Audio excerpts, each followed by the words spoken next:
อ่ะ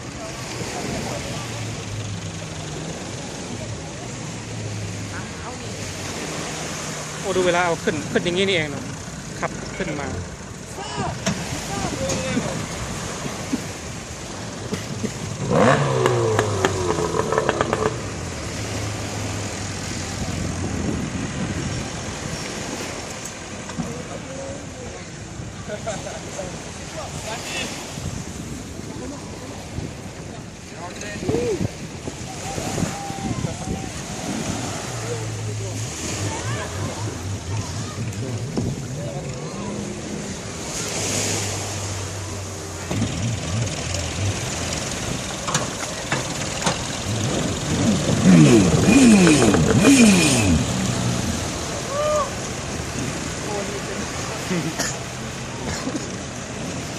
วันนี้เหลียงหน่อย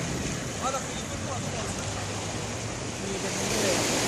ขับขึ้นทีเดียวเลย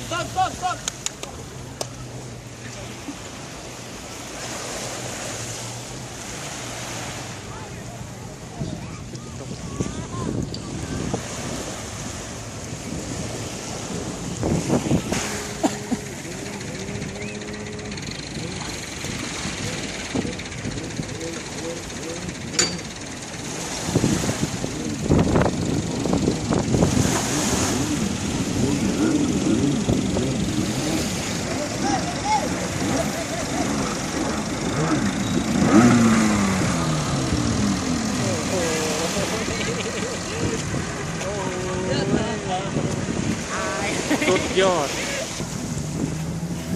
มาถ่ายรูปด้วยหน่อยดิถ่ายรูปด้วยไหมเดี๋ยวจะถ่ายให้จะถ่ายไหมเดี๋ยวจะแอบถ่ายให้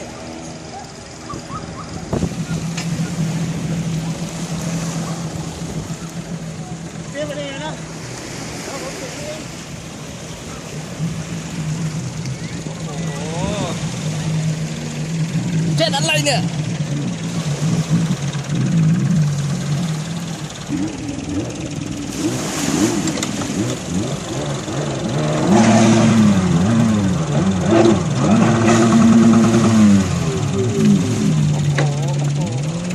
การเอาเรือการเก็บเรือ การเก็บรอเป็นไง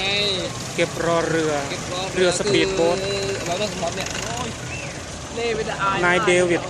มายืนดูเขาเก็บเรือ มาเก็บเรือแล้วดูอันนี้เป็นอย่างนี้เป็นอย่างนี้ที่อ่านเหรอใช่ครับมาเว้ยเนี่ย